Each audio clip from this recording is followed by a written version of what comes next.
राष्ट्रीय मुस्लिम मोर्चा का तीसरा राष्ट्रीय अधिवेशन आज सफलतापूर्वक संपन्न हो रहा है। तो इसके लिए राष्ट्रीय मुस्लिम मोर्चा के सभी कार्यकर्ताओं को, पदाधिकारियों को और शुभचिंतकों को हम इसकी शुभकामनाएं देते हैं, बधाई देते हैं। आज के इस कार्यक्रम की अध्यक्षता कर रहे आदरणीय वामन मेश्राम साहब, तमाम सम्मानित अतिथि एवं वक्ता साथियों, समय बहुत कम है, एक एक मिनट कीमती है और मेश्राम साहब को बहुत सारी बातें अभी कहनी है, तो इसलिए मैं बहुत लंबी बात नहीं करना चाहता, एक दो बात ही करना चाहता। मुल्क की आज़ादी को 75 साल हो गए और 75 साल होने के मौके पर आज़ादी का अमृत उत्सव भी मनाया जा रहा है। देश में अमृतकाल भी मनाया जा रहा है, लेकिन देश की जो बहुसंख्यक आबादी है, चाहे वो शेड्यूल कास्ट के लोग हों, चाहे वो शेड्यूल ट्राइब के लोग हों, चाहे वो ओबीसी के लोग हों, या फिर अलग अलग प्रकार की माइनॉरिटी के लोग हों, चाहे वो मुसलमान हों, चाहे सिख हों, चाहे ईसाई हों, चाहे बौद्ध हों, ऐसे जो तमाम अलग अलग प्रकार की माइनॉरिटीज के लोग हैं, इन सभी लोगों से जब आप पूछो तो इन्हें आजादी के 75 साल में आजादी का एहसास नहीं हो रहा है। एक तरफ आजादी के 75 साल पूरे होने पर अमृतोत्सव मनाने वाले लोग हैं, दूसरी तरफ इस देश में शेड्यूल कास्ट के लोगों को कहीं मूंछ रखने की वजह से पीट दिया जाता है, कहीं घोड़ी पर चढ़ने की वजह से पीट दिया जाता है। कोई आदमी राष्ट्रपति जैसे बड़े ओहदे पर चला जाता है, फिर भी मंदिर की सीढ़ियों पर रोक दिया जाता है। कोई आदमी मुख्यमंत्री बन जाता है, लेकिन जब वो मुख्यमंत्री पद से हटता है तो उसका घर गंगा जल से धुलवाया जाता है, शुद्ध किया जाता है और ये एहसास दिलाया जाता है कि संविधान ने भले ही तुमको बराबर कर दिया है, लेकिन अभी भी हम तुमको वही मानते हैं जो हमारे पूर्वजों ने मनुस्मृति में लिख करके माना था, वही मानते हैं। ये बात आज भी खुलेआम हो रही, शेड्यूल कास्ट के लोगों के साथ में हो रही, शेड्यूल ट्राइब के लोगों के साथ में। संविधान की 5वीं और 6ठी अनुसूची में बाबा साहब डॉक्टर अंबेडकर ने लिखा कि जिस इलाके में आदिवासी रहते हैं वहां के जल पर, वहां के जंगल पर, वहां के जमीन पर आदिवासियों का अधिकार होना चाहिए। लेकिन आज उनको तमाम प्रकार से वहां से खदेड़ने की कोशिश की जा रही है, जल जंगल जमीन से वंचित करने की कोशिश की जा रही है और पूंजीपतियों को जल जंगल जमीन देने की साजिश की जा रही है। आदिवासियों के साथ अन्याय हो रहा है। देश का एक बहुत बड़ा तबका ओबीसी है, जिसे पिछड़ा वर्ग आम बोलचाल की भाषा में कहा जाता है।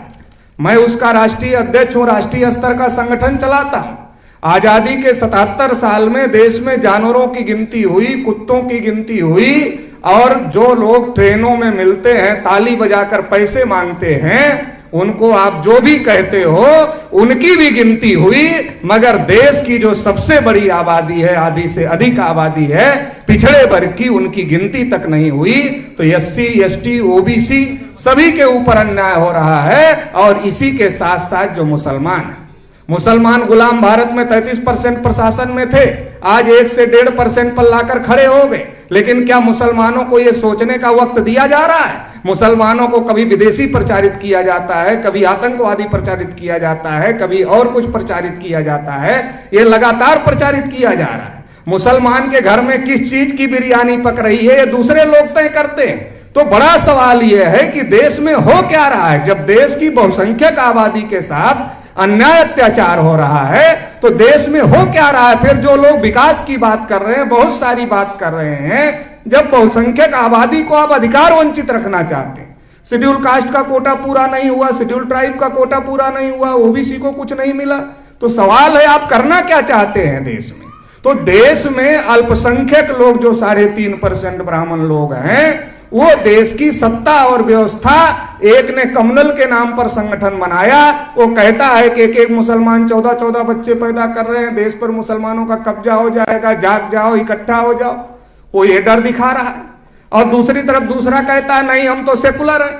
ये दोनों जो नौटंकी चल रही है कम्युनल और सेकुलर के नाम पर, तो सेकुलर की नौटंकी में मुसलमान ज्यादा फंसे हुए हैं और कम्युनल की नौटंकी में ओबीसी, एससी, एसटी के लोग और खास तौर से ओबीसी के लोग, पिछड़े वर्ग के लोग बहुत ज्यादा फंसे हुए हैं। तो ये दोनों नौटंकी से बाहर निकलना पड़ेगा और ये दोनों नौटंकी से बाहर निकल करके हिंदू मुस्लिम एकता की बात बहुत हो गई। हमारे मुसलमान साथी भी बहुत बात करते हैं हिंदू मुस्लिम एकता की। हिंदू मुस्लिम एकता से काम नहीं चलेगा। जब हिंदू मुस्लिम एकता की बात होती है तो हमारे ऊपर जो जुल्म कर रहा है उस जालिम के साथ बैठना पड़ता है। तुम हिंदू मुस्लिम एकता से काम नहीं चलेगा। अगर एकता करना है तो मजलूम की एकता करिए।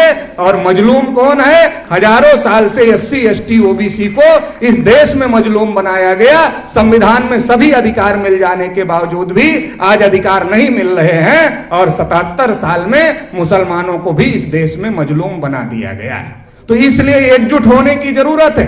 जैसे जब हम फिल्म देखते हैं तो फिल्म में, पुरानी फिल्मों में एक सीन होती थी कि दो बच्चे एक ही घर में पैदा हुए, बचपन में बिछड़ गए, एक पुलिस हो गया और दूसरे का पालन किसी चोर डकैत ने किया तो डकैत हो गया या कुछ भी हो गया। लेकिन जो तीसरा खलनायक है वो ये जानता है कि दोनों के माँ बाप एक हैं। जब वो जानता है दोनों के माँ बाप एक हैं तो पुलिस वाले को भी चढ़ाता है कि वो उससे लड़े और डकैत को भी चढ़ाता है कि वो उससे लड़े।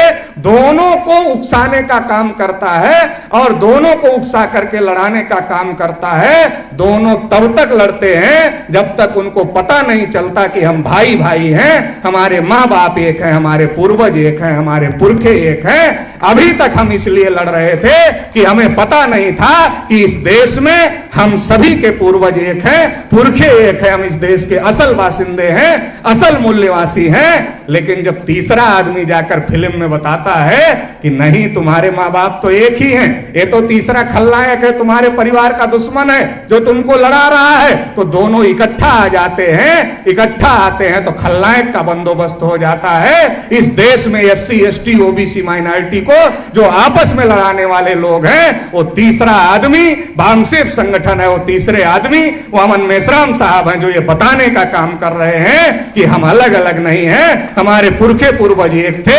और जब ये बात पता चल गई है तो अब ये तय करना है कि हम आपस में नहीं लड़ेंगे बल्कि एक साथ मिलकर लड़ेंगे और जो खलनायक है उसका बंदोबस्त करेंगे। लेकिन लड़ेंगे किस बात के लिए?